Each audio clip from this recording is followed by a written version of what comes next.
The day could be today that your career is over. Now what do you do? I said, I better get to work. Rest at the end, not in the middle. And that's something I always live by. I'm not gonna rest, I'm gonna keep on pushing now. There are a lot of answers that I don't have, even questions that I don't have. But I'm just gonna keep going. I'm just gonna keep going, and I'll figure these things out as we go, right? And you just continue to build that way. So I try to live by that all the time. Have a dream, sacrifice for it, and never ever rest in the middle. And I came into the NBA, I was like, man, these dudes really don't work that hard.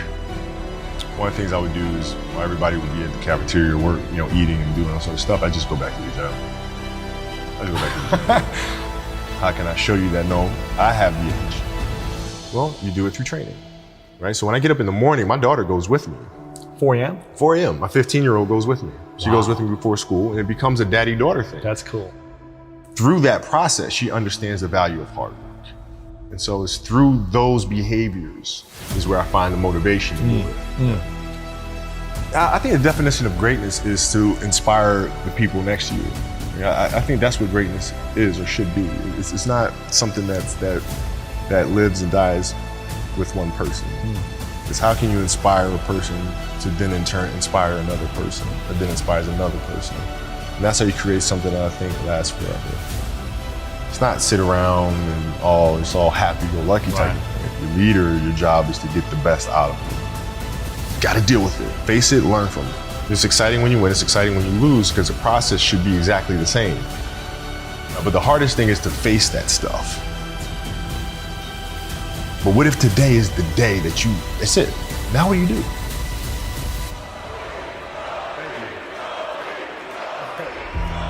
What can I say? MAMBA out.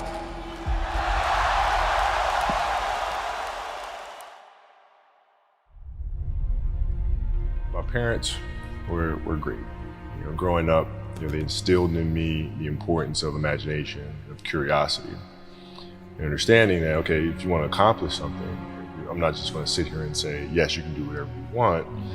Yes, you can, but you have to also put in the work to get there, right? So they taught me that at a really early age, man. And when you grow up as a kid thinking that the world is your oyster, all things are possible if you put in the work to do it, you grow up having that fundamental belief. Who was more influential for you, your father or mother? Both were influential at different points. Yeah. Right. My mom was there on a daily basis. My father was really influential at a really critical time where I had a summer where I played basketball when I was like 10 or 11 years old. And here I come playing and I don't score 1 point the entire summer. Not one. You didn't score once? Not one. Were you in the game? I was in the game. How'd you not score? Because I was terrible. Not a free throw, nothing. Not a lucky shot, not a breakaway layup, 0 points. And I remember crying about it, being upset about it. My father just gave me a hug and said, listen, whether you score 0 or score 60, I'm gonna love you no matter what. Wow. Now that is the most important thing that you can say to a child. Because from there, I was like, okay, that gives me all the confidence in the world to fail. I have the security there. But to hell with that, I'm scoring 60. Let's go. Right. And from there, I just went to work. I stayed with it, and I kept practicing. I think that's when the idea of understanding a long-term view became important. Because I wasn't going to catch these kids in a week. I wasn't going to catch them in a year, right? So that's when I sat down and said, okay, this is going to take some thought, right? What do I want to work on first? All right, shooting. All right, let's knock this out. Let's focus on this. Half a year, 6 months, do nothing but shoot. Right. After that, all right, creating your own shot. You focus. So I started creating a menu of things. When I came back the next summer, I was a little bit better. And then 14 came around, back half of 13, 14 years old, and then I was just killing everyone. And it happened in 2 years, and I wasn't expecting it to happen in 2 years, but it did, because what I had to do was work on the basics and the fundamentals. While they relied on their athleticism and their natural ability. And because I stick to the fundamentals, it just caught up to me. And then my body, my knees stopped hurting. I grew into my frame. And then your athleticism, once you have the fundamentals, the hard work, the mindset, and you tack on the athleticism, it's game over. Then it was game over. Wow.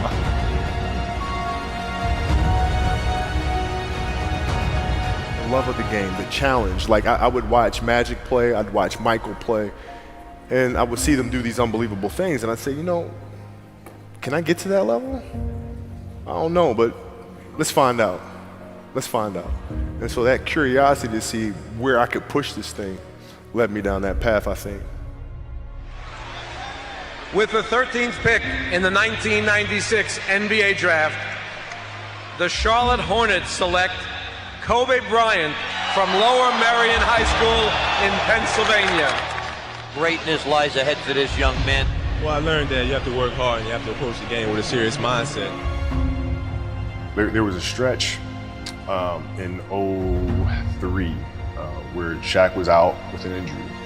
And Phil called me up to his office and said, okay, we need you to really turn on the afterburners and start scoring the ball if we have to win. So I did, and I wound up scoring, I think it was 9 straight games with 40 plus points. 9 straight? 9 straight games. And then Shaq comes back, his second to last game of that. And then Phil calls me up to his office and says, Kobe, okay, I need you to dial it back. I'm like, why? Like, we're winning. I don't understand. It's because our goal is to win a championship. But if you continue to do this, we'll lose Shaq. We'll lose him. His motivation, his excitement. What triggers him, right? So I need you to pull back so we can pull Shaq forward for June. Wow. I mean, that was the big challenge, is you move from, being the single dominant player to understanding, okay, I have to help these other guys. How do I lift everyone else up? It's tough. It's more like you put yourself to the side and you put yourself in their shoes and understand what they're feeling. And then you have to make certain decisions of, okay, what buttons do I need to push for this player to get them to the next level? So it's not sit around and it's all happy-go-lucky type of thing. Leader, your job is to get the best out of them, even if they may not like it at that time. He was very demanding because he expected everyone to put in the same effort as he was, and that was unrealistic. You're not behind me, you're not in front of me, you're right there parallel with me. Practice was very competitive right away. You know how Kobe is. We was jawing, we had it going sometimes. He didn't let me slip a lot. Times where I get ejected or about to get a technical foul or going off the deep end, he would be there to, set me straight a lot, which helped me out a lot. So we get in the timeout, and he's like, hey, I'm open. I'm like, okay. And so we go out, and same thing, hey, I'm open. Okay. There you go. Come back in, hey, dude, you got to throw me the ball. I said, man, fuck that. Get it off the rebound if I miss, bro. Listen, I don't deal with people that don't commit at that level, but then act as if they do. The running joke, or he doesn't pass and all sort of crap. I mean, that's okay, but I'll take those 5 rings. I'll take 5 of them.